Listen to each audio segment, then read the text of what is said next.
तारीख 26 मई और दिन मंगलवार का है।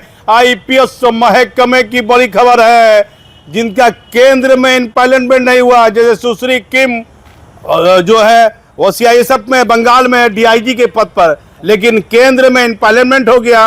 अब वहां आईजी में उनकी तैनाती हो जाएगी। आधे दर्जन आईपीएस, नामचीन आईपीएस, जिसमें आईजी हेडक्वार्टर मनोज कुमार भी हैं, 2008 बैच के नामचीन आईपीएस पदाधिकारी जिनका इम्पैनलमेंट केंद्र में हो गया है।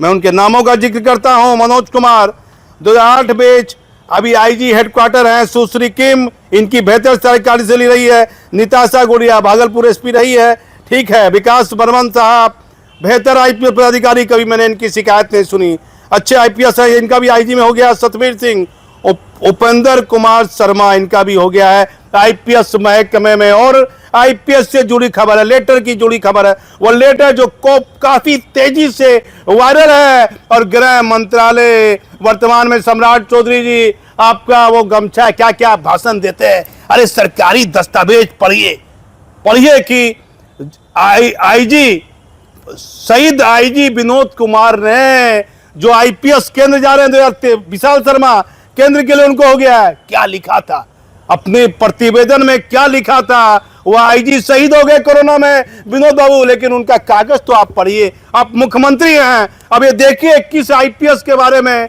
कौन लेटर वायरल हो रहा है। उसमें शेयर मार्केट का जिक्र है, उसमें एक ऐसा जिक्र है जो काफी चौंका रहा है सबको। ये 2 आईपीएस के बारे में दिया गया है कि 2 आईपीएस दावा कर रहे हैं, मेरी इतनी जमीन है, मेरा इतना वर्ग फीट है, मेरा इतना वर्ग फीट है। मुझे जमीन की उतनी जानकारी नहीं है, लेकिन उसमें कुछ बेहतर तरीके से लिखा हुआ है, जिसे जो जमीन का काम करता है वो समझेगा।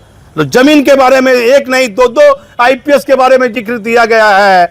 और गृह मंत्रालय, अमित शाह है गृह मंत्रालय में, सीमांचल पर नजर दीजिए। जो अंतर्राष्ट्रीय सीमाएं सटी हुई है नेपाल से, वहां ध्यान देने की आवश्यकता है। सीमांचल के एक जिले के बारे में चर्चा है। कई पदाधिकारी से मैंने बात किया, मुख्यालय तक ये बात गई है, पुलिस हेडक्वार्टर तक। एक व्यक्ति जो अपने आप को एक माननीय सरकार, मतलब ये तो नहीं कह सकते हैं कि मुख्यमंत्री का करीबी बता रहा है, और वह आनंद नाम उसका है, वह लोगों को फील्ड में जाने के दावा करने वाला बात कहता है, आनंद दिलाने का काम करता है। वह व्यक्ति को उस सीमांचल के, मैं उस जिले का नाम नहीं बता सकता हूँ, कोड वर्ड भी नहीं कर सकता हूँ, ABDK ये नहीं बोल सकता हूँ, उससे उस जिला का नाम क्लियर हो जाएगा। उस जिले के एसपी ने सरकार के उसका वो आदमी है या नहीं है, प्राइवेट आदमी है, कोई नेता भी नहीं है, उसके प्रभाव में आकर उसको बॉडीगार्ड तो दिया ही दिया। ये चर्चा है, मैं सच कह रहा हूं, ये पूरी चर्चा है आईपीएस महकमे में। उसके कहने पर 5-6 दरोगा इंस्पेक्टर को उधर उधर कर दिया, और रेंज के आईजी से अनुमति भी नहीं ली, या ली है तो आईजी को थोड़ी बताया किसके कहने पर दिया है। और आईजी है, यदि आईजी को कोई लिख कर देता कि ये गड़बड़ किया, तब ना आईजी हेडक्वार्टर को खबर करते। आप कैसे बॉडीगार्ड दे रहे हैं? मेरे ऊपर इतना आदमी लगा, इतना पदाधिकारी लगता है, एक माफिया लग जाता है किसी पत्रकार के पीछे। कहाँ कोई आईपीएस पदाधिकारी उसको सुरक्षा के दृष्टिकोण से देता है बॉडीगार्ड? एक आईपीएस को लोग, मुझे एक पदाधिकारी ने कहा 60 दिन तक का पावर है, किसी को आप बिना अपने स्वेच्छा से एक एसपी जिले में 60 दिन के लिए सुरक्षा कर्मी दे सकता है, 1 या 2 दे सकता है। ये भी मुझे एक आईपीएस ने कहा। लेकिन क्या इसमें सच्चाई है? और आखिर इसमें क्या सच्चाई है कि जो व्यक्ति जैसे ही बिहार में नए मुख्यमंत्री बने हैं, वो व्यक्ति पूरी चर्चा में आ गया। बांका में उसने वो क्या क्या लिया है, वो जंगल में होता है, वो एक्सोर्ट पूरा लिया है, और उसमें बड़ा पैसे का खेला है। कैसे वो सरकार से लिया, सरकार को विश्वास में लेकर लिया, उसके अकाउंट की जांच होनी चाहिए, अकाउंट की। मैं बता देता हूं, या ढूंढियाल साहब थे, वो व्यापारी चला गया, आरोप लगा दिया। तो मुझे कहा कि देखिए वो पदाधिकारी, वो व्यापारी आरोप लगा रहा है। आईजी ने कहा तो मेरे पास एक ही अकाउंट है, मैं उसको अपने चैनल पर भी कह सकता हूं, उस चैनल अपने अकाउंट के नंबर भी बता सकता हूं। तो मैंने ले आके दिखाया, सर ये अकाउंट है। मैं तो हम उस समय हम धार्मिक काम से हम जुड़े हुए थे, उसका पैसा आता था मेरे अकाउंट में। ये करीब 20 साल से ऊपर की बात है।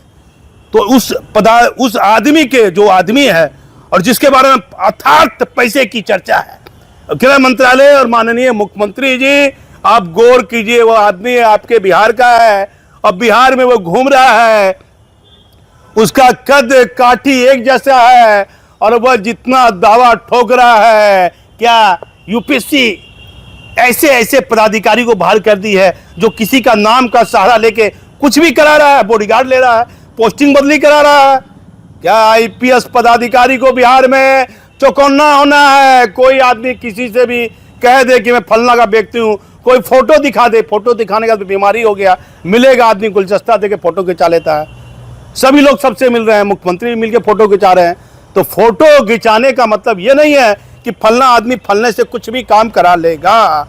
तो गृह मंत्रालय और बिहार के मुख्यमंत्री कृपया ध्यान दें, सीमांचल का वह कौन सा एक नहीं 2 जिले के बारे में भी चर्चा है कि वह व्यक्ति एसपी से ताल्लुकात रखा, क्या क्या गड़बड़ किया, उसकी गड़बड़ी की चर्चा हेडक्वार्टर के एक पदाधिकारी के कानों में गूंज रही है। और एक पदाधिकारी प्रभावशाली है हेडक्वार्टर में, वह कहता है कि आप रूल से दे रहे हैं बॉडीगार्ड तो और बढ़ा दीजिए, यदि रूल से नहीं दिए हैं तो हटा दीजिए। अरे आप कैसे दे दीजिएगा भाई? वह जनप्रतिनिधि भी नहीं है। सुरक्षा के दृष्टिकोण से आईपीएस यदि लिखित कोई देगा तो आप देगा, बिना लिखित के आप कैसे बॉडीगार्ड दे सकते हैं? और एक लेटर की चर्चा, कई पन्नों का वो लेटर है, कई गंभीर चीजों का उल्लेख उसमें किया गया है। और हमारे पास एक महत्वपूर्ण खबर है, वह खबर पुलिस मुख्यालय के पुलिस महानिदेशक के पद से जुड़ी है। किसी भी पदाधिकारी की प्रतिष्ठा का हनन करना हमारा कार्य नहीं है, जो सच होता है वही हम दिखाते हैं। मैं भागलपुर से दीपक नौरंगी।